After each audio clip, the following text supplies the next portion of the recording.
Boa noite a todos. Estamos dando início a mais uma aula de psicanálise, do curso de psicanálise clínica, da matéria, do módulo de clínica infantil.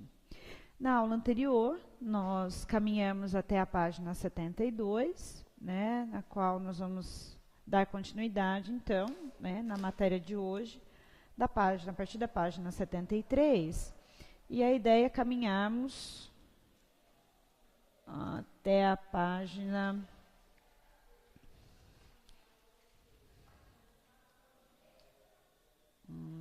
98, tá?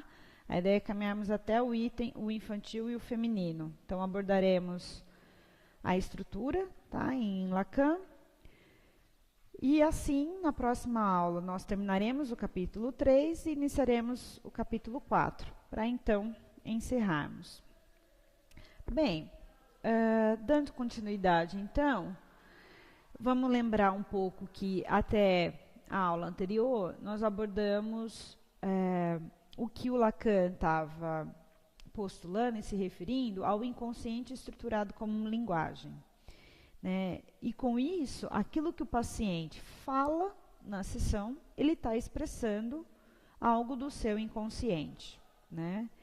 E aí o autor vai retomar a ideia, a partir dessa página 73, que o Freud vai dizer que na infância tem um recalcamento sexual, de situações que o paciente, que o sujeito vivenciou, e que, de uma certa forma, esse recalcamento que se origina na infância, ele vai compor o infantil.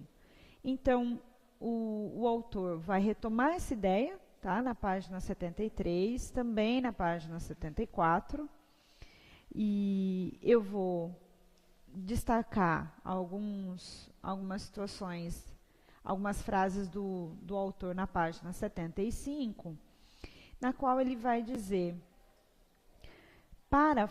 na página 75, eu estou então no último parágrafo. Para Freud, o infantil não é coisa própria de criança, mas um estado que se caracteriza por elementos pulsionais e libidinais comuns a todo indivíduo. Tá? Então, o autor vai trazer a ideia de que, na verdade, o infantil, portanto, ele se caracteriza pela permanência do recalque. Então, o recalque, gente, é algo que está presente na estrutura neurótica, Lembra que é a forma como o neurótico vai lidar com aquela situação, ele vai recalcar, ele vai deixar inconsciente, ele vai deixar sem acesso, ele vai tornar aquilo inacessível para o ser humano, a fim de que a lembrança, de uma certa forma angustiante de uma situação, não venha à tona.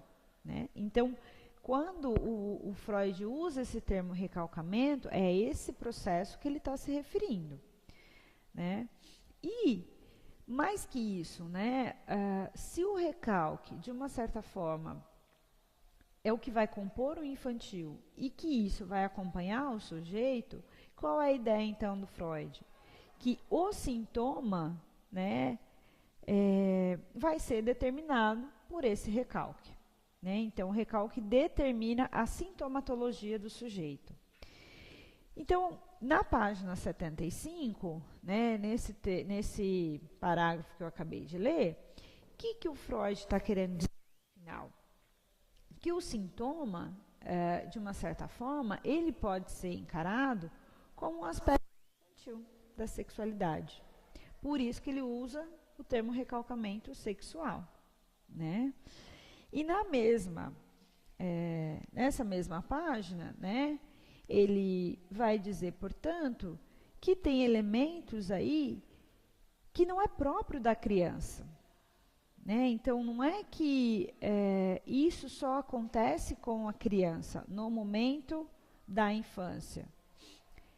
Vai acontecer, sim, no momento da infância, alguns recalcamentos, mas que podem vir à tona não só no período da infância, vai acompanhar o sujeito em outros períodos, né? E, de uma certa forma, acho que para ilustrar isso que eu estou dizendo, o autor, na página 76, no primeiro parágrafo, ele vai afirmar o seguinte: pode-se dizer que aquilo que da infância que permanece como elemento da estrutura do sujeito se compõe do material recalcado. E no terceiro parágrafo, no meio dele, o autor vai afirmar, portanto, que o infantil é atemporal. O que ele está querendo dizer com isso, né? Que, de uma certa forma, lembra que na aula a gente comentou sobre o inconsciente é atemporal, ou seja, para o inconsciente não tem essa divisão de passado, presente e futuro, né? Aquilo que ocorreu no passado tem o mesmo peso, tem o mesmo entendimento de algo que acontece no presente. Então, não tem uma divisão temporal para o inconsciente. E aí, esse autor acaba afirmando que para o infantil, que o conceito de infantil é também atemporal. Por quê? Porque aquilo que o sujeito recalcou na infância, por exemplo, e o acompanha, vai influenciar de uma certa forma esse sujeito, seja na sua vida adulta, né, seja na sua juventude, seja na sua velhice. Então, esse infantil, que de uma certa forma acompanha o sujeito, é também atemporal, fazendo o mesmo paralelo com o inconsciente. Eu vou continuar lendo, ainda na página 76, no penúltimo parágrafo, no qual o autor diz: portanto, para Freud, o infantil constitui a base da estrutura psíquica do sujeito, manifestando-se ora explícita, ora implicitamente nos diferentes momentos de sua vida. Olha que interessante, né? Então, o infantil é a base da estrutura psíquica, né? A estrutura psíquica que a gente viu nas outras aulas, segundo Lacan, vai ser dividido em neurose, psicose e perversão, e vai se manifestar, ora explícita ou implicitamente, nos diferentes momentos de sua vida. Então, é interessante que essa frase me faz me remeter à pergunta de que, afinal, aquilo que está recalcado, aquilo que está lá, guardado no inconsciente, as 7 chaves, pode ou não vir à tona em qualquer momento da vida? Sim. E eu ainda diria mais, aquilo que está recalcado, um dia talvez não venha à tona e permaneça eternamente recalcado. Né? É claro que aquilo que está recalcado influencia, de uma certa forma, as atitudes e as escolhas do sujeito, mesmo ele não sabendo. Por quê? Partindo do pressuposto que, para a psicanálise, o sujeito é dividido. O sujeito é consciente e inconsciente. Né? Por conta disso, essa parte do sujeito que é inconsciente, no qual ele não domina, vai influenciar nas escolhas, por mais que ele não tenha consciência.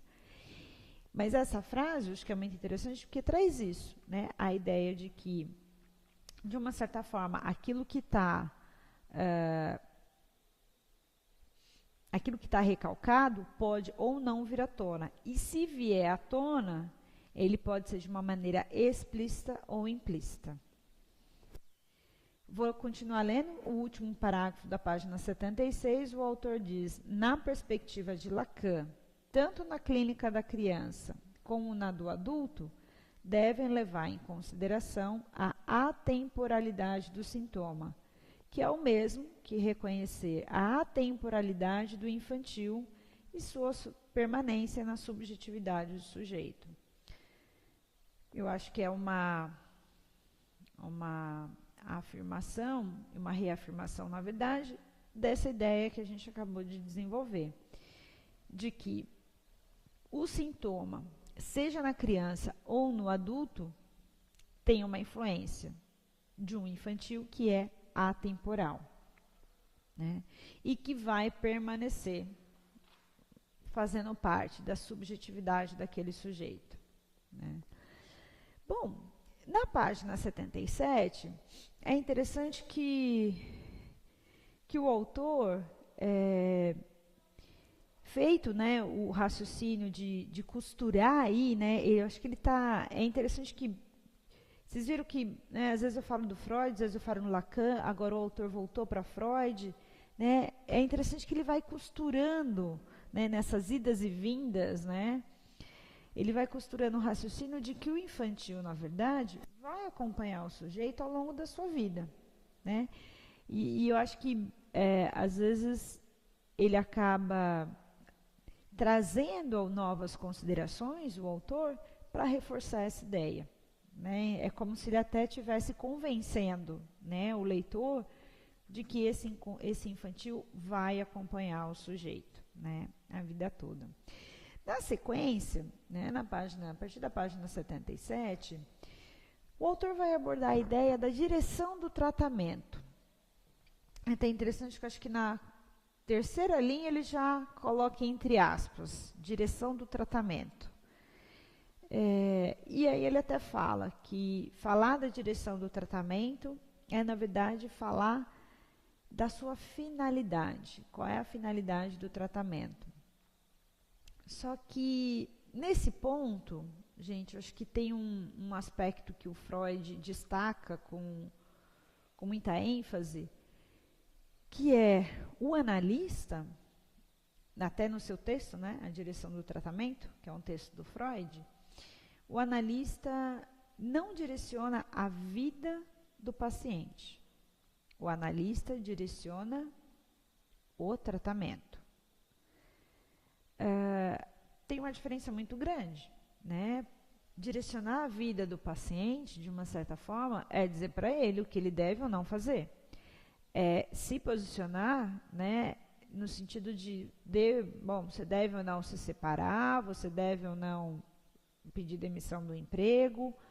O analista não faz isso, né? Na verdade, o Freud entende isso como uma sugestão, né? Porque se o analista sugere, né, o que o paciente deve fazer, isso é para ele aquilo que ele compara à pintura, né? Via Depore, que o Freud vai falar. Na pintura você tem um quadro branco em que você vai colocando, né, as tintas e dando forma ao desenho, mas você acrescenta, né, uma camada de tinta naquilo que era branco. Então, sugerir, né, a via da sugestionabilidade não é o que o Freud defendia como método psicanalítico, como direção de tratamento, né? Ele, muito pelo contrário, ele faz a comparação da via Depore e via Delevario. Via Depore, ele comparou a pintura. Via Delevario, ele comparou ao artesanato, né? Se você pensar naquele artesão que vai fazer, por exemplo, um vaso de argila, né, ele tem que, ao invés de colocar, ele tem que manualmente tirar da forma aquele objeto, tirando, né, da escultura. Vamos pensar, que na verdade é o exemplo que o Freud dá, né, um escultor, se ele pega, enfim, a argila ou algum, né, vamos pensar na areia, algum material em que ele vai dar forma ao desenho, ele tem que tirar parte daquele material para fazer o contorno do olho, da boca, né, da cabeça, dos ombros, para dar forma para aquele ser humano, para aquela escultura. E aí, Freud então faz essa comparação para deixar muito claro que o posicionamento da psicanálise é tirar, na verdade, não sugerir, Tirar no sentido de tirar as camadas daquela cebola que, de uma certa forma, podem fazer com que o paciente reflita, venha a entender, né, por que daquele sintoma, o que o faz escolher e ter aquela atitude. Muito mais nesse sentido do sujeito se aproximar do seu desejo, né, das suas escolhas, do seu sintoma, do que se ele deve ou não se separar, se ele deve ou não casar. Essa frase, né, de eu acho que é melhor você tomar tal decisão. Essa é uma frase que o analista não constrói, né, no sentido de sugestão, né? Então, quando o autor começa a trazer essa ideia na página 77, ele vai discorrer de uma certa forma o que o Freud,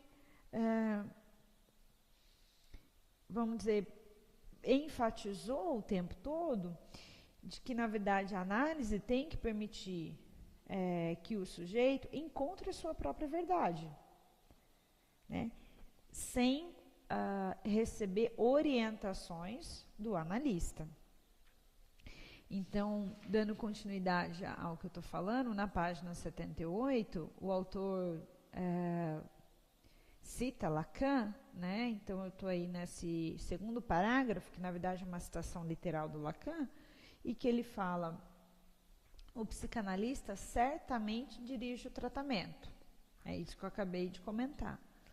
O primeiro princípio desse tratamento, o que lhe é soletrado logo de saída, que ele encontra por toda a parte em sua formação, a ponto de ficar por ele impregnado, é o que não deve, de modo algum, dirigir o paciente. Na sequência, né, o Lacan continua dizendo: a direção do tratamento é outra coisa. Consiste, em primeiro lugar, em fazer com que o sujeito aplique a regra analítica, isso é, as diretrizes cuja presença não pode desconhecer como um princípio do que é chamado a situação analítica, sob o pretexto de que o sujeito as aplicaria melhor sem pensar nelas. E ele continua dizendo, pode-se dizer então de grosso modo, que a finalidade do tratamento é fazer com que o sujeito se reconheça no sintoma e aprenda a lidar com ele. Então, essa é a finalidade, né, do tratamento analítico. Não é direcionar a vida da pessoa e dizer o que ela deve ou não fazer. Claro que eu não vou dizer para vocês que um paciente muitas vezes procura um psicólogo, um analista ou um terapeuta esperando respostas, né? É claro que muitos procuram esses profissionais querendo ouvir desses profissionais o que eles devem fazer ou não. Mas uma coisa é o que esse paciente demanda, o que ele está esperando desse profissional, e outra coisa é o como, qual é a postura que esse profissional vai tomar.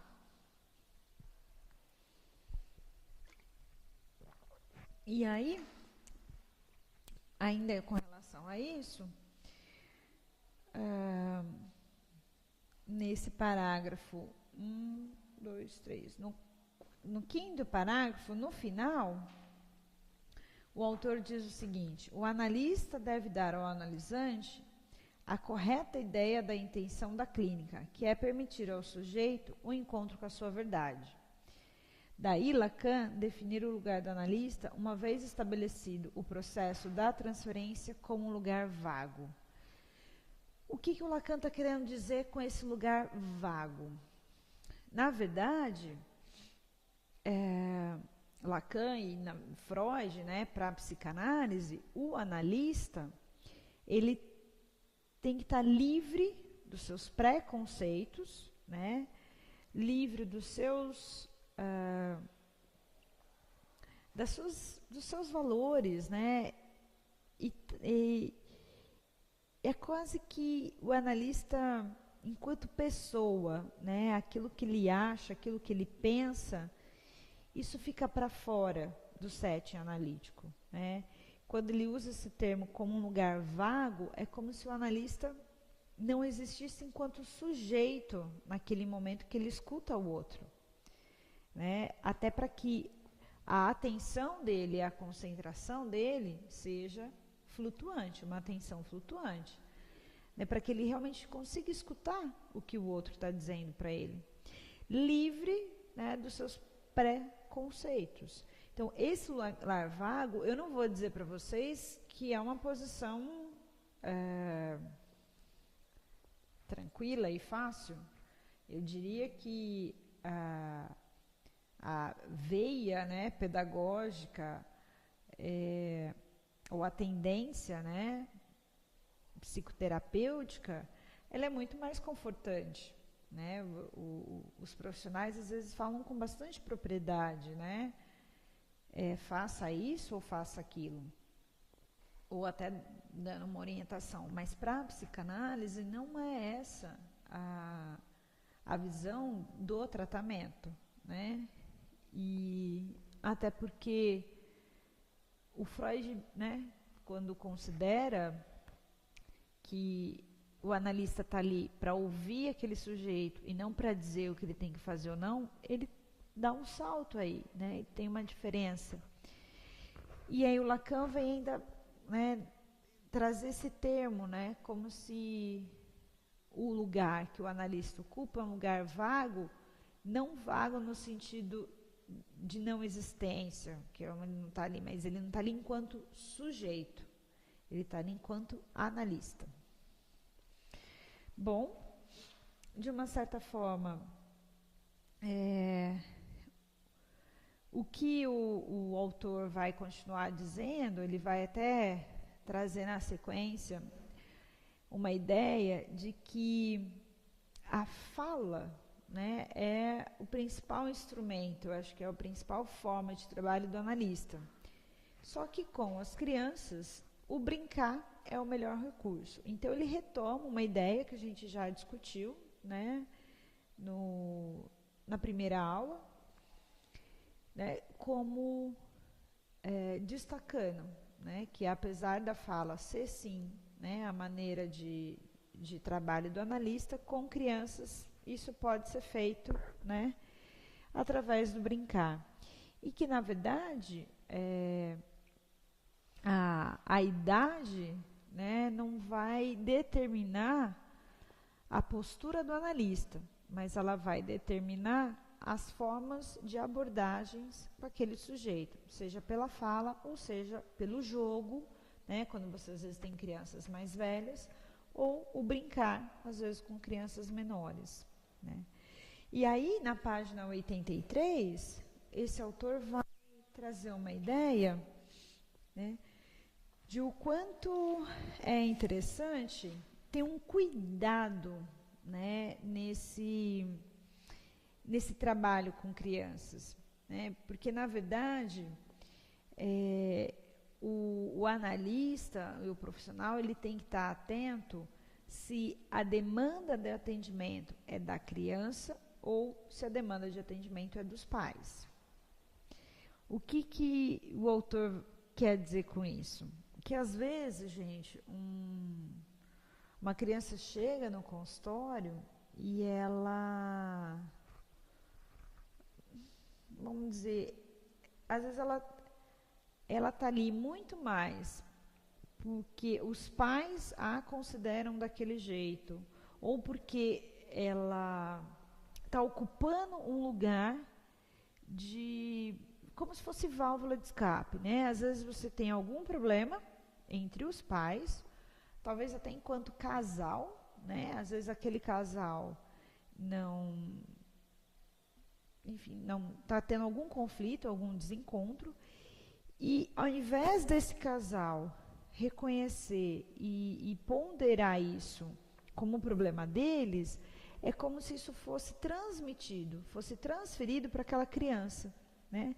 E aí os pais procuram um profissional alegando o quanto esse filho é agitado ou enquanto esse filho é desobediente, né? Claro que a criança vai responder, às vezes, àquela demanda dos pais, né? Então, às vezes a criança está tão desobediente, de tão imponente que estão esses pais, né? Mas o interessante é que o analista esteja atento à dinâmica que está posta, né?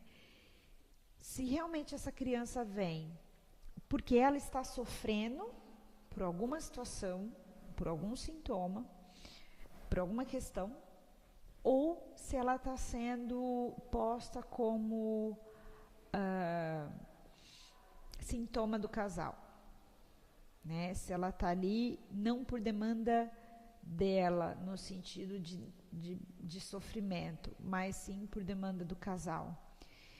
Então, o autor começa a trazer, eu acho que esse questionamento, a partir da página 83, que é um questionamento, sim, muito interessante, e acho que é uma visão muito delicada, né, que o analista tem que ter, porque, às vezes, né, se o analista percebe que não tem uma demanda de análise da criança, muitas das vezes o tratamento não é indicado, né? Se ele percebe que aquela criança está respondendo, às vezes, a uma demanda que é dos pais, né? Por isso, até, vocês vão lembrar, na primeira aula eu também abordei um pouco que o tratamento com criança, você envolve necessariamente sessão com os pais. Até, de uma certa forma, isso te possibilita colher informações e ouvir esses pais, até para distinguir, eu acho que até para conseguir discernir, né, que posição é essa que a criança está ocupando. Então, eu vou ler na página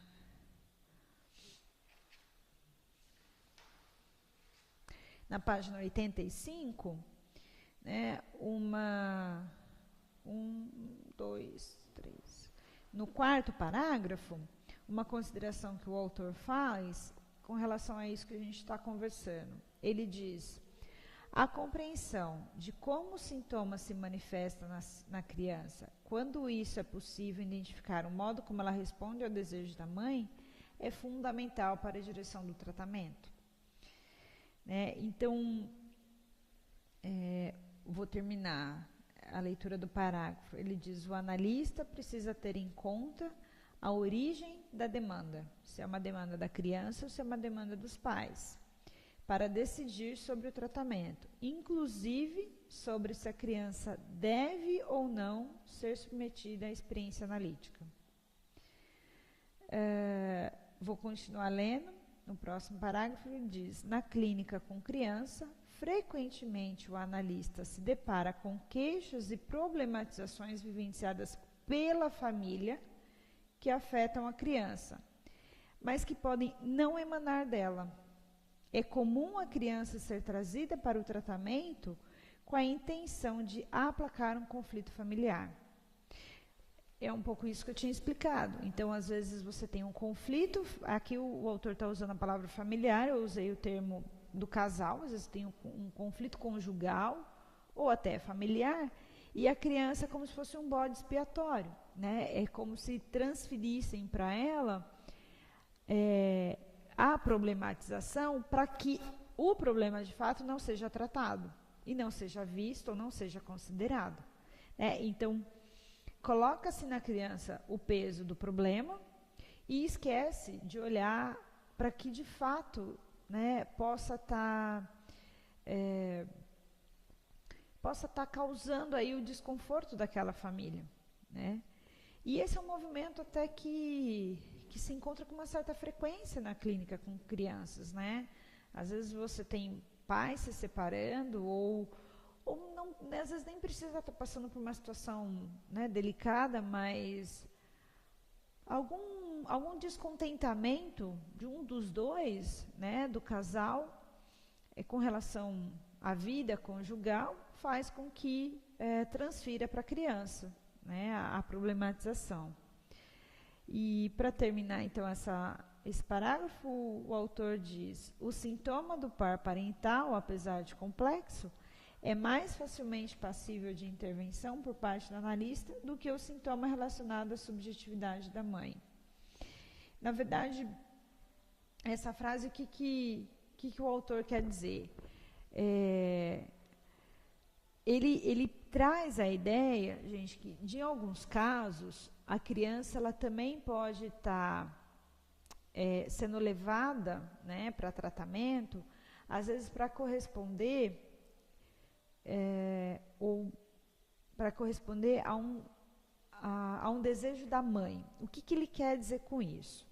Às vezes a criança ela pode estar ocupando um lugar na subjetividade, tá, da mãe, ou seja, ela está respondendo a uma demanda da mãe em ser o falo dessa mãe. O que significa essa frase? Voltando um pouco na ideia do complexo de Édipo, né? Então você tem o triângulo edípico, mãe, pai e criança. Às vezes, uma mulher, quando ela tem um filho, né, ela coloca esse filho, com relação ao triângulo edípico, num lugar privilegiado, né? É como se essa criança passasse a ocupar um lugar de toda a atenção daquela mãe, né? E aí a gente, né, acho que para quem já domina e tem conhecimento da teoria edípica do Freud, é uma das saídas, né, do complexo de Édipo da menina, que é ter um filho, né? Ou seja, às vezes uma mulher ela vê no filho algo de uma realização, né, do seu desejo, de uma satisfação sua, e aí ela coloca esse filho num lugar de privilégio, como eu disse, e esse filho, essa criança, começa a responder desse lugar, que a mãe elege ele como o príncipe, como o rei, né? Ou seja, nos termos psicanalíticos, coloca essa criança no lugar de falo.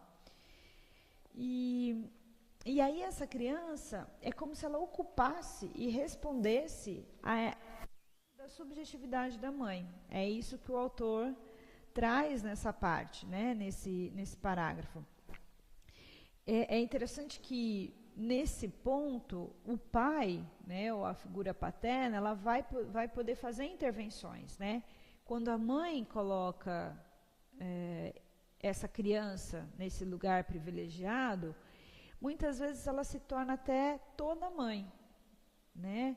Você vê, às vezes, em alguns casamentos, algumas reportagens de televisão, relatos nos quais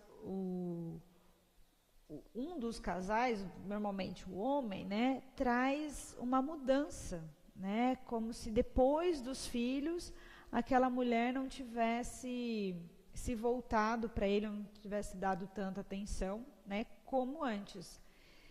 Até lembro que teve, acho que uma reportagem, não é muito recente, né, no Globo Repórter, que abordou muito isso, né, mulheres que às vezes desprezam ou amenizam, né, a companhia do marido, se tornando toda mãe. Claro que às vezes vocês podem estar pensando, bom, mas quando esse filho é muito novo, recém-nascido, realmente essa mãe precisa se dedicar a essa criança.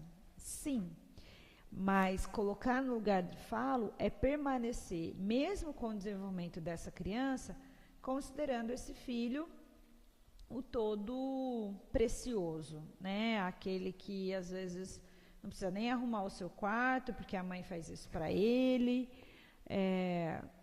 Às vezes a mãe nunca aprova nenhuma namorada, né? Sempre vai arrumar alguma desvantagem.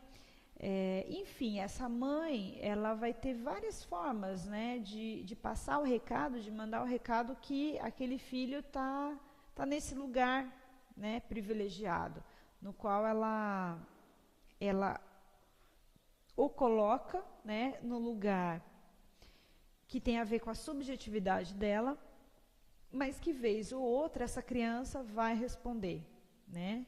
E aí nessa frase, que às vezes é mais facilmente, né, o analista intervir quando o sintoma é do casal do que quando está ligado à subjetividade da mãe. Ou seja, algumas crianças podem até chegar no consultório a pedido, né, da família para algum tratamento, mas quando ela ocupa esse lugar, né, de responder como o rei e o todo precioso para essa mãe, às vezes é muito mais difícil um tratamento desse. Por quê? Porque a mãe normalmente não quer abrir mão, né, desse lugar que ela elege o filho. E às vezes o filho também não quer deixar de responder a essa demanda da mãe, né?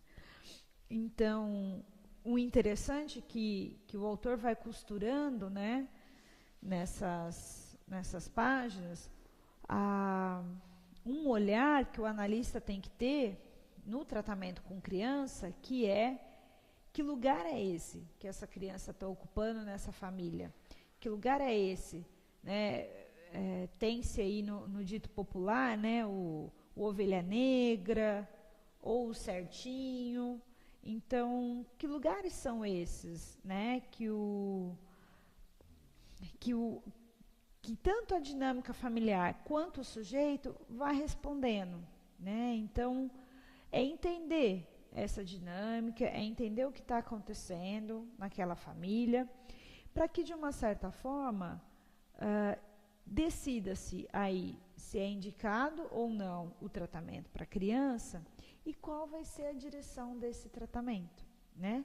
Por quê? Porque se o analista perceber que tem uma demanda dos pais para atender a criança, mas que no fundo isso recobre, né, uma problemática familiar ou conjugal, o analista às vezes vai precisar trabalhar muito mais com esses pais do que necessariamente com a criança, né?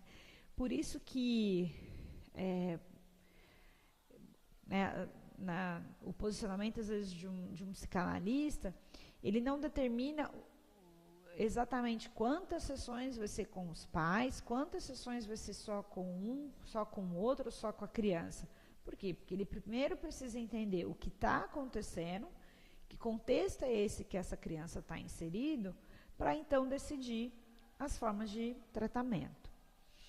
E para finalizar, na página 87, então, o autor vai concluir, na verdade, né, a necessidade de perceber, então, se a criança é trazida porque ela está sofrendo ou porque ela representa um problema familiar.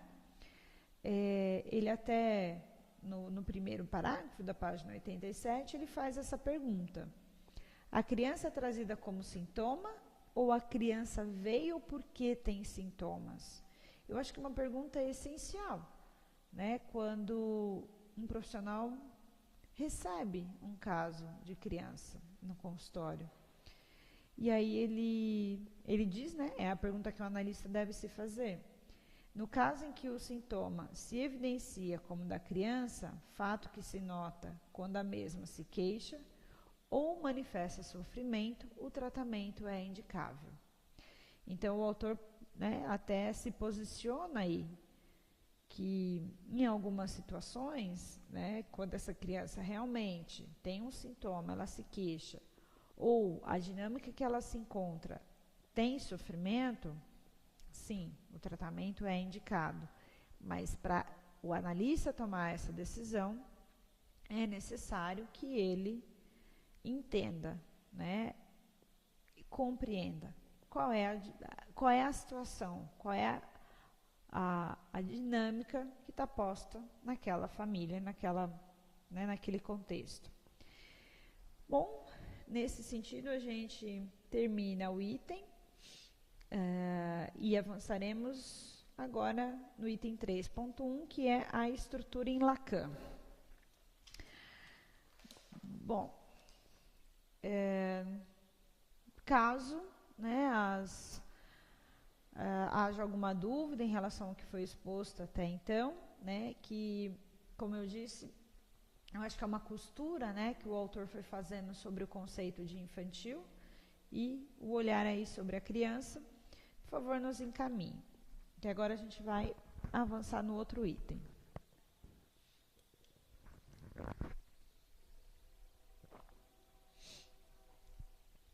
Então, nesse item, gente, no item 3.1, o autor ele vai, mais uma vez, eu acho que retomar e se debruçar no assunto do inconsciente para Lacan, para então costurar a ideia do infantil para Lacan.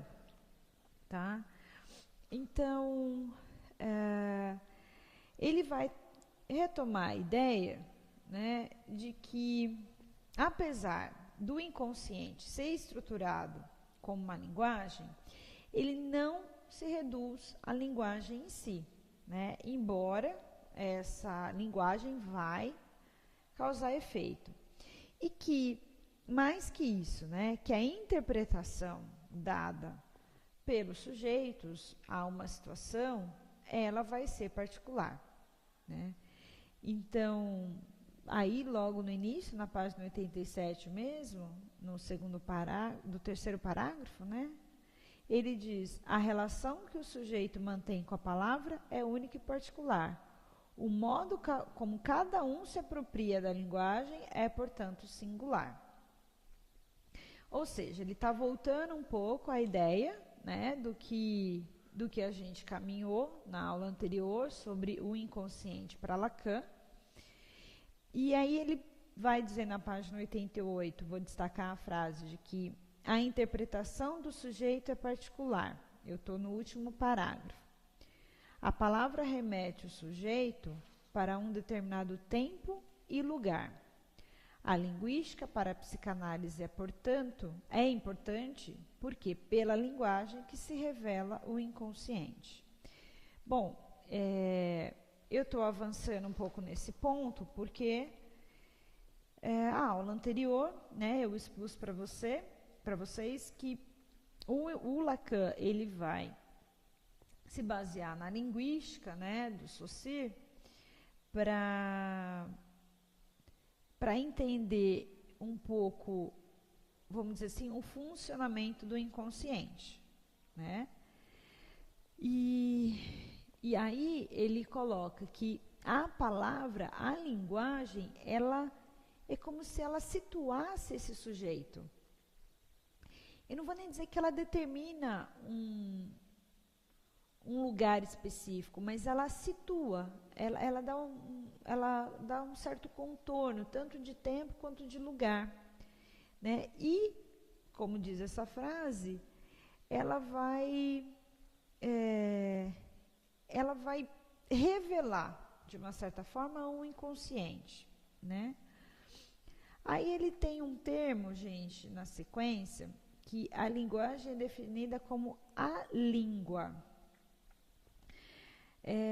Tem até uma nota de rodapé, né, que o autor coloca que a língua é um conceito que expressa a relação inteligível entre a linguagem e uma teoria possível do desejo. Né? Lembrem, né, do conceito de desejo que a gente falou aqui na aula. E o que é a língua? É uma espécie de linguagem que parte de cada sujeito. Tá?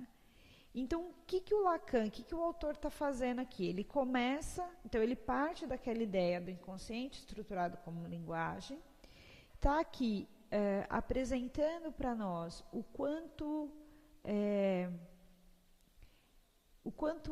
essa linguagem que marca esse sujeito e estrutura de uma certa forma o seu inconsciente faz com que ele seja único e particular. Lembra aquela ideia, aquele exemplo que eu dei da Casa Verde, né? O quanto a Casa Verde representa uma Casa Verde para mim e diferente para outras 2, 3, enfim, infinitas pessoas. Ou seja, o autor está apresentando a ideia, assim, de que apesar da linguagem ser universal, a linguagem enquanto meio de comunicação, verbal ou não verbal, ela vai ter efeitos específicos particulares, né, para cada sujeito. Então, é isso que o autor vai desenvolver, e aí ele traz uma ideia, né, que o significante, na verdade, ele vai particularizar a estrutura do sujeito, ou seja, lembra que o significante que a gente colocou na aula passada é uma palavra, né? Ou seja, uma palavra ela vai marcar esse sujeito de uma determinada maneira, né? Então, aquilo que ele vivencia numa determinada situação é o que, de uma certa forma, vai representar, né, aquilo que ele interpretou, aquilo que vivenciou para ele mesmo. Mas vamos continuar aqui acompanhando, né? Na página 89, então, ele vai trazer o conceito de a língua, como eu disse, que é uma espécie de linguagem que parte de cada sujeito. E na mesma página, ele vai trazer um pouco aquilo que a gente comentou na aula passada dos dois Lacans, né? Aquele primeiro Lacan até 1950 e o segundo Lacan, 1970.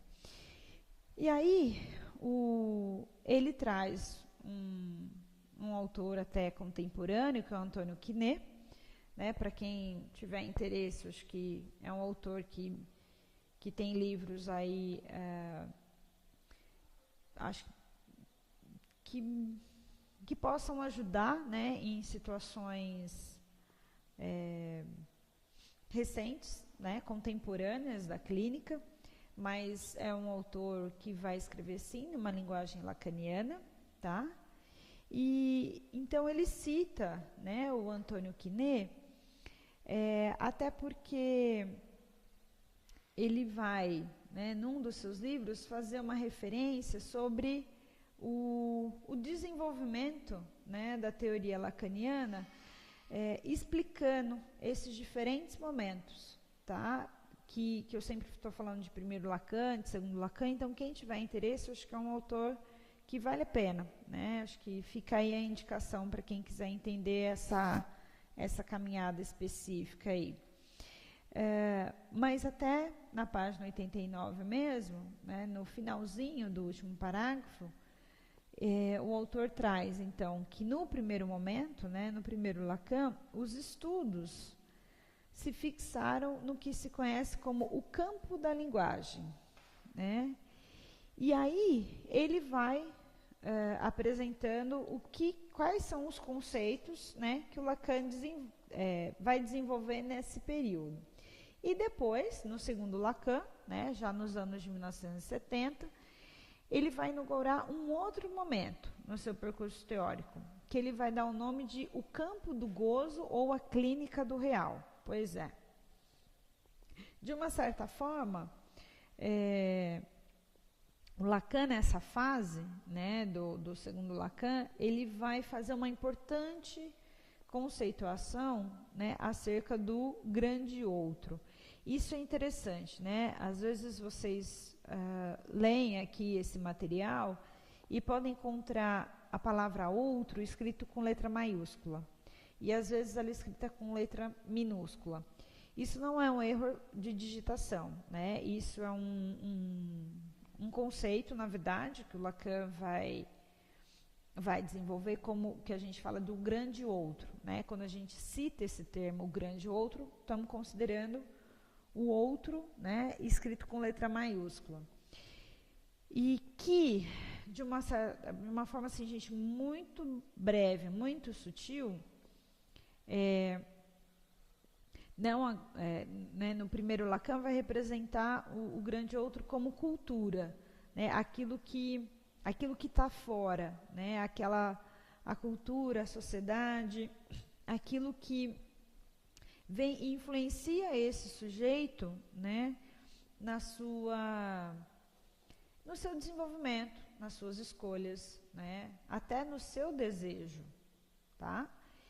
E aí, nesse segundo Lacan, né, o Antônio Quinet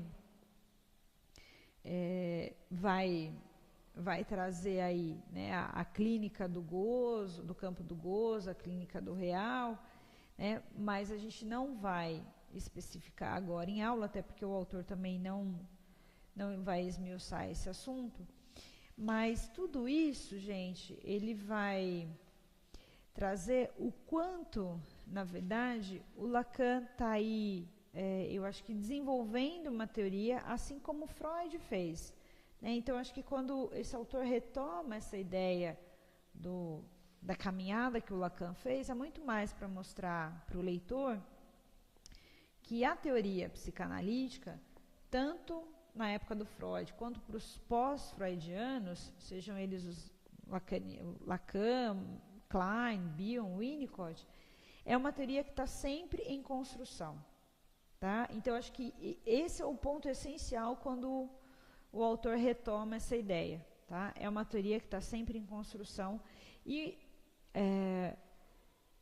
está sempre em construção no sentido não só acho que de rever alguns conceitos, mas de postular novos conceitos e novas ideias.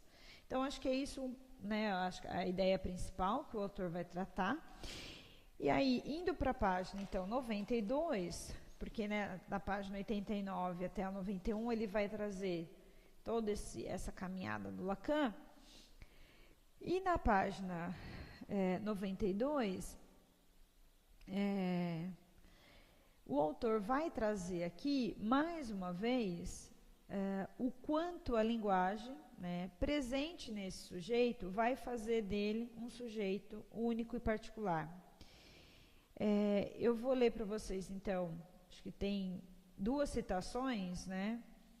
E no meio dessas citações tem uma frase curta que diz: para Lacan, o inconsciente fala. Daí precisar da linguagem. É uma frase, acho que curta, mas que representa a ideia principal, né, que Lacan quis passar sobre o inconsciente estruturado como uma linguagem. E no parágrafo seguinte, então, o autor, eu vou destacar a frase que diz: a palavra é um elemento fundamental na constituição dos significantes. Assim, o significante, diferentemente da linguagem que é universal, se particulariza na estrutura psíquica do sujeito. O que o Lacan está querendo dizer com isso? Que, mais uma vez, um termo, né, uma ideia, uma palavra que marca aquele inconsciente, vai fazer com que uma situação, mesmo vivenciada por 100 pessoas, ela tenha efeitos e marcas inconscientemente diferentes e, portanto, particulares. Né? E aí, eu acho que o autor, então, ele vai desenvolver a ideia de que essa junção, esses significantes que vão marcando esse sujeito ao longo de sua história, vão representar o sujeito. Então, lembra que nós estamos acompanhando o autor para costurar o que é o infantil para Lacan. Né? Então, na página 93, o autor, então, está desenvolvendo o conceito de significante, significado. Né? Lembrem que ele até cita, né, no final da página 92, o Saussure, né, o quanto ele vai beber da linguística, né? O Lacan vai se basear na linguística para, eu acho que, entender, né, a forma do inconsciente funcionar. E aí um pouco do que eu já disse na aula anterior, ele destaca, né, nessa citação literal da Roudinesco, em que ele diz: Lacan inverteu a posição, né, então, vou ler desde o início. Saussure situou o significado acima do significante e separou os dois por uma barra, denominada de significação. Então, significado sobre significante. O Lacan inverte essa posição e vai colocar o significado abaixo do significante, ao qual atribuiu uma função primordial, depois tornando a levar em conta a ideia de valor. Ele sublinhou de toda a significação, remete a uma outra significação, que foi, eu acho que o conceito que eu finalizei a aula anterior sobre a cadeia de significantes. Ou seja, quando Lacan inverte, para cada significante tem um significado que é particular para o sujeito, um significante ele vai se remeter a outro significante. Ou seja, quando uma pessoa fala, qual é a ideia que está por trás disso? Quando uma pessoa vai relatar, por exemplo, uma situação em que foi angustiante para ela, né? A forma como ela vai construindo, né, esse discurso, ou quando, por exemplo, dispara-se uma pergunta, né, quando o analista fala, me fale do teu pai, né, o termo pai, o significante pai, para aquele sujeito, faz com que ele desencadeie, né, uma sequência de significantes que, de uma certa forma, vão construir, né, aquela marca do inconsciente. Então, lembrem que todas as frases que eu estou lendo aqui, né, como se o inconsciente fala, por isso que ele precisa de linguagem, o significante marca o sujeito. Ou seja, gente, toda essa costura que o autor está fazendo é, mais uma vez, para trazer a ideia de que não interessa, de uma certa forma, o significado da palavra em si, né? A psicanálise, ela não vai, mais uma vez, entender casa verde como uma casa literalmente verde, mas que casa verde, cada sujeito vai construir ou vai ter como representação, né? Até uma frase que eu acho que explica um pouco a ideia que o autor está tentando passar, está na página 93 mesmo, na qual ele diz, no segundo parágrafo, né, no parágrafo abaixo da citação, ele diz, não interessa aqui o significado em si da palavra, interessa não a articulação da palavra com o significado pré-estabelecido dela, mas com o que pode ser extraído da mesma pelo sujeito. No parágrafo de baixo, o autor continua e diz, mas bem no final, o que interessa nesse caso, para a experiência analítica, é aquilo que, no discurso do sujeito, a cadeira remete à cena a qual ela o transporta. O que eu ia ler, e na verdade não fiz o comentário, de que nesse parágrafo o autor vai trazer um exemplo da cadeira. Então eu vou ler o parágrafo inteiro para ficar claro para vocês. Que nem então vai dar um exemplo. Ele aborda o caso de um paciente que, em seu relato, fala de uma cadeira. Essa cadeira transporta o paciente para uma cena da infância. Ou seja, é o mesmo exemplo que eu dei do pai, né? Quando o analista vira e me fala do seu pai, o significante pai remete esse sujeito a uma determinada lembrança. Nesse caso, o Quinet deu o exemplo de cadeira, né? Então, o significante cadeira fez com que esse paciente se transportasse para uma cena de infância, né? Então, a articulação da palavra cadeira não se dá com o próprio significado da palavra. Cadeira, né, onde alguém esteja sentado. Mas o significante cadeira se define por sua relação com outro significante, ou seja, aquela lembrança que remeteu o paciente ao ouvir a palavra cadeira faz com que ele relate aquela situação da infância, fazendo surgir assim novos significantes. Então, no relato dele, ele vai trazer talvez que naquela cena estava a prima, que ele considera de uma determinada forma, né? E assim ele vai costurando a ideia que foi marcada no seu inconsciente. Ele vai expressando, né, através do discurso, a ideia ali marcada no seu inconsciente. Então é isso, né? Foi essa frase que eu li. O que interessa nesse caso para a experiência analítica é aquilo que no discurso do sujeito a cadeira remete à cena a qual ela o transporta, né?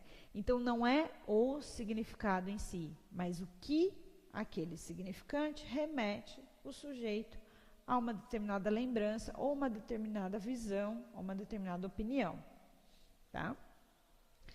Na sequência, o autor, na página 94, ele vai apresentar, gente, duas leis do inconsciente.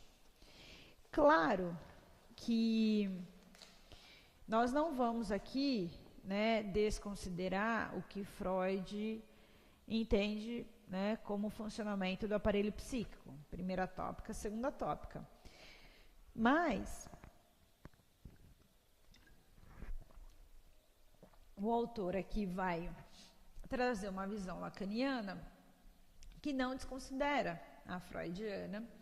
Por quê? Porque as leis, então tudo isso que a gente está entendendo o inconsciente estruturado como linguagem, que é a ideia do Lacan. E as leis que determinam, né, o funcionamento desse inconsciente podem ser traduzidas por meio de duas categorias fundamentais, que o autor vai destacar aqui na página 94, no terceiro parágrafo, como a metáfora e a metonímia. Claro que o autor já continua dizendo, elas correspondem ao que o Freud chama, respectivamente, de condensação e deslocamento. Ou seja, o Lacan, continuando essa ideia, né, do inconsciente estruturado como uma linguagem, ele vai buscar lá em Freud algo que dê base, né, e ele só reconsidera isso, ele faz uma releitura utilizando termos também, vamos dizer assim, da linguística, né? Até porque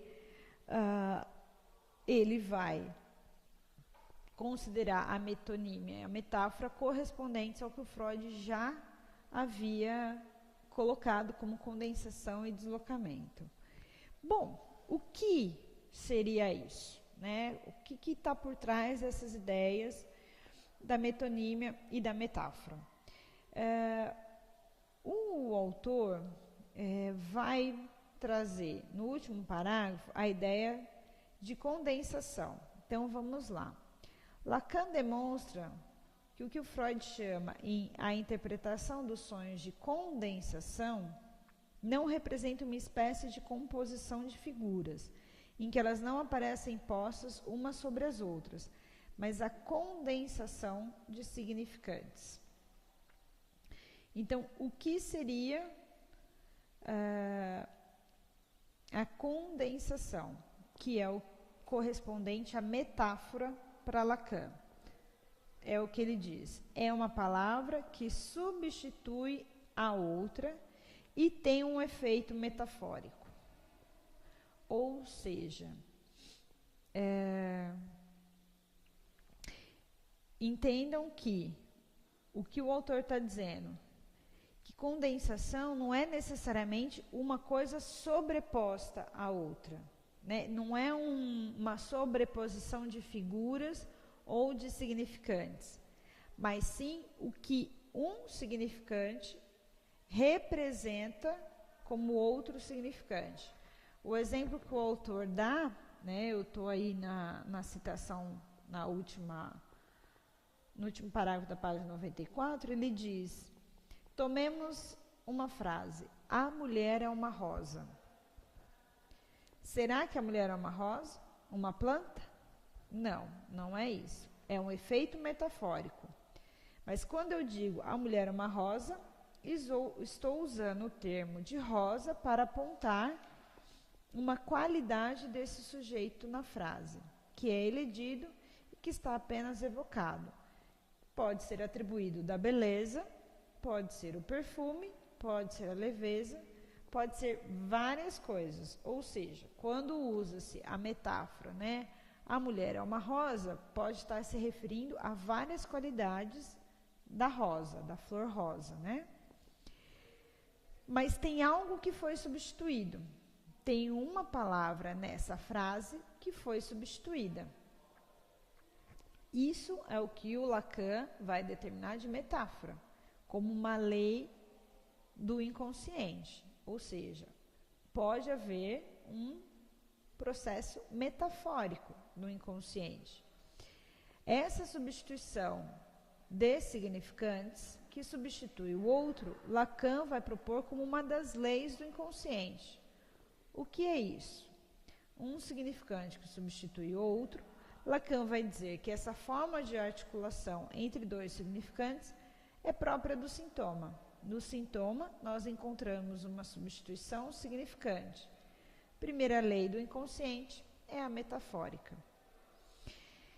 Bom, eu acho que o exemplo, a mulher é uma rosa, é um exemplo geral, mas deixa bem claro em que às vezes a gente escuta, por exemplo, estou pensando num consultório, né, em que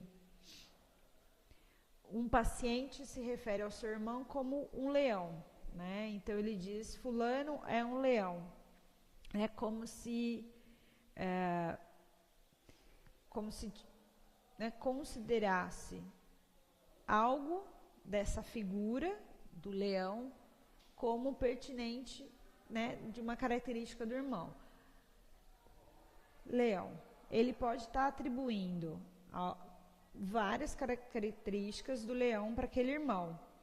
Então, quando um paciente, né, usa, por exemplo, essa expressão, afinal, em que aspecto ele está substituindo um significante por outro?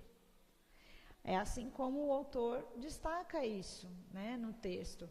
Qual característica da rosa, na verdade, está sendo substituída? É a mulher é comparada à rosa por causa da beleza, por causa do perfume, por causa da sua leveza. Esse irmão, quando usa o adjetivo leão, que outro adjetivo ele está substituindo? Que outra característica ele está substituindo aí? Ele quer dizer que esse irmão é bravo, que esse irmão é valente, que esse irmão é o rei da casa, né? Então, essa é uma das formas em que acontece aí na comunicação, né? Durante, por exemplo, um relato de uma sessão, quando um paciente ou até criança, né, pode fazer uso dessa linguagem, em que o analista tem que estar muito atento para que a ideia até de planta, de rosa, de leão, não seja pré-estabelecida por um julgamento do analista, né? Mas que essa substituição, esse efeito metafórico, né, possa estar presente, seja por alguma pergunta, né, seja por alguma intervenção do analista, para o entendimento, afinal, né, que característica foi substituída por esse significante. Tá? Então, esse é uma das leis que seria a metáfora. A outra é a metonímia. A metonímia, para Lacan, corresponde ao que o Freud se define como deslocamento. É a substituição de uma parte pelo todo. Ou seja, é o que ocorre quando se diz, por exemplo, lá vem 8 cabeças. Cabeças substitui homens. Há uma articulação significante. Essa segunda lei explica uma característica do inconsciente, que é o desejo. O desejo é a marca pela falta. A característica do desejo é o deslizamento. Pois bem, vamos por partes aqui. Primeiro, o conceito de metonímia. Então, metonímia para Lacan vai ser o que o autor diz aqui, a substituição de uma parte pelo todo. Não é um efeito de... então, assim, o exemplo que ele dá, lá vem 8 cabeças, né?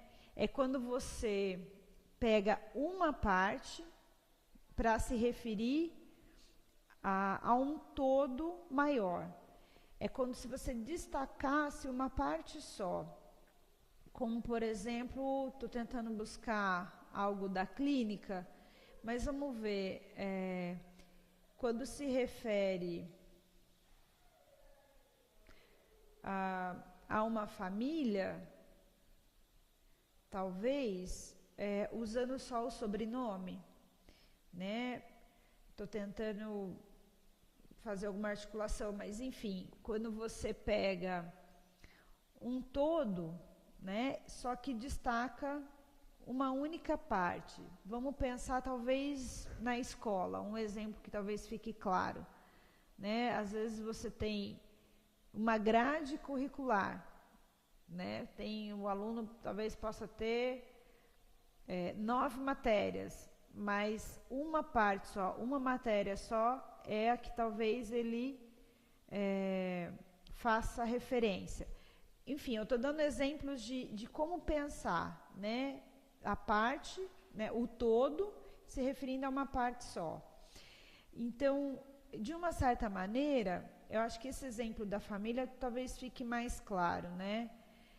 Ou até quando, né, se refere a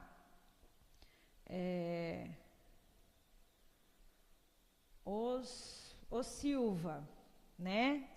Como se a família, o todo, né? Que às vezes você tem pessoas nessa família que são até, vamos dizer, que tenham mais 2 sobrenomes, sejam, né?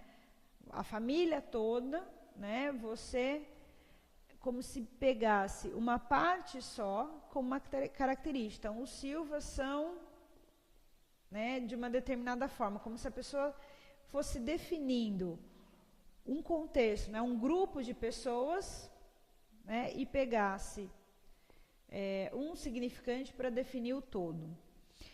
De uma certa forma, eu acho que o Lacan vai destacar com essas duas leis, né, tanto a metáfora como a metonímia, é o quanto o analista tem que estar atento, né, ao discurso do seu paciente. Ou seja, aquilo que está sendo dito não pode passar despercebido, né? Por quê? Porque o inconsciente vai ter as formas de substituir ou de destacar uma parte só para relatar uma situação. E, para não ignorar a segunda parte do parágrafo, ele diz que na metonímia há uma característica do inconsciente. Esta segunda lei explica uma característica do inconsciente, que é o desejo. Lembrem da definição de desejo que a gente falou numa das aulas anteriores, que o desejo é sempre uma busca por satisfazer a busca de uma satisfação, né, num objeto perdido, né, num objeto que de uma certa forma não vai conseguir proporcionar aquela satisfação vivenciada na primeira experiência, que o Freud foi determinar de primeira experiência da mamada, né, da amamentação. Então, é outra frase que o autor vai dizer: o desejo é marcado pela falta, por algo que vai faltar, né, por esse espaço, por esse vazio que o sujeito não encontra nenhum objeto para preencher, né? A característica do desejo é o deslizamento. Por que o deslizamento? Lembre que naquela aula eu comentei que às vezes o ser humano busca, né, num objeto como a moto, algo para satisfazer aquela satisfação, né, para buscar aquela satisfação e tamponar aquele buraco. Só que a moto não o satisfaz, aí ele vai no carro. O carro não satisfaz, ele vai no avião. Então, deslizamento nesse sentido, né? Então, há sempre uma eterna busca, né, por esses objetos que são vistos como possíveis. Desculpa, gente. São vistos como possíveis objetos para preencher, tamponar essa falta. Uma falta que é característica do desejo. Então, eu acho que essa frase está ali, né, naquela aula sobre o desejo. Bom, para finalizar, então, esse item, né, que é o item da estrutura em Lacan, o que o autor vai trazer no final? Até na página 96. Ele vai trazer, acho que, uma ideia muito importante, que eu escuto muito questionamentos em sala de aula, às vezes até em conversas, né, com outros profissionais, que diz respeito às novas formas de sintoma. O que eu estou querendo dizer com isso? O Freud, gente, quando ele começou a psicanálise, ele atendia, né, mulheres histéricas que se contorciam, né, que contorciam todos os membros inferiores, né, perna, braço, membros superiores, às vezes até ficavam, vamos dizer, meio que fora do ar, no sentido de um certo um certo delírio, vamos colocar assim, né, de uma angústia que elas às vezes não conseguiam descrever, né, e tem-se até fotos, né, daquela época. E aí hoje a gente pode se perguntar, mas continuam existindo histéricas? Né, as pessoas não estão se retorcendo, né, as pessoas não têm esses surtos de alguns devaneios, né? E aí, o que o autor traz, né, a ideia aqui na página 96, de que, na verdade, o sintoma histérico, né, o sintoma conversivo, ele existe, mas de uma forma distinta da época do Freud, né? Então, claro que o entendimento, né, de como isso foi ocorrendo é algo que acho que seria possível a gente abordar até numa outra aula, né, toda essa transição, mas hoje tem-se o quê? A mesma forma que o Freud descreveu, esse olhar que ele tem para o sujeito, é o olhar que a psicanálise tem hoje para o sujeito, só que com sintomas diferentes, né? Eu até usei a palavra novos sintomas. Nesse novos aí, entre aspas, né? Mas você tem hoje, ao invés de histéricas se distorcendo, né? E retorcendo todos o braço e mãos, mas você continua tendo histéricas convergindo os sintomas para o próprio corpo, como, por exemplo, fibromialgia, né? Às vezes a TPM, às vezes alguma dor, né? Às vezes você tem, enfim, dores no corpo em que o sujeito procura um médico para entender o que está acontecendo e a medicina às vezes não tem explicação, né? Então, às vezes estou lembrando aqui de uma paciente que teve sentindo uma sensação de corpo muito quente, né? Como se tivesse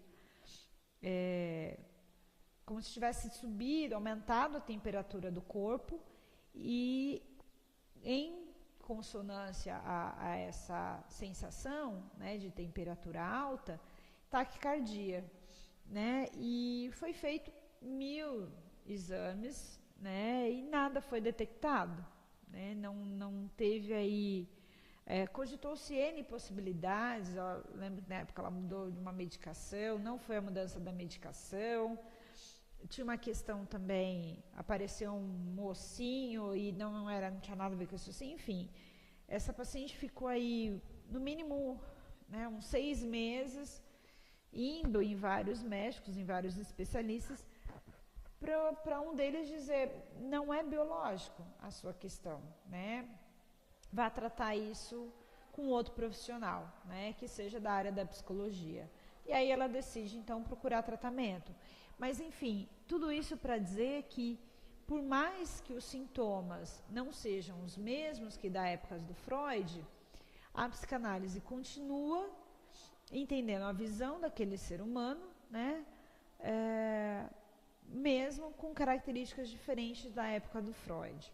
Então, é com essa consideração, né, que o autor vai encerrar esse item, na verdade, que ainda não é o fim do capítulo, né, e ele vai trazer a ideia da repetição, né? Na página 97, ele fala: uma das características do sintoma é a repetição que tem para o sujeito uma função significante. Há uma tendência à repetição, né? E aí, o que ele traz? Quando os sintomas não são trabalhados, né, quando o sujeito, aquilo que foi recalcado, continua influenciando as escolhas do sujeito, isso vai continuar influenciando, né, por exemplo, as escolhas de uma tal forma que vai se repetir. Acho que um exemplo que fique claro para vocês são, por exemplo, pessoas que se casam, 3, 4, 5, até lembro de um caso que tinham 9 casamentos, e em todos os casamentos, o motivo ali de não ter dado certo era muito parecido, né? Então,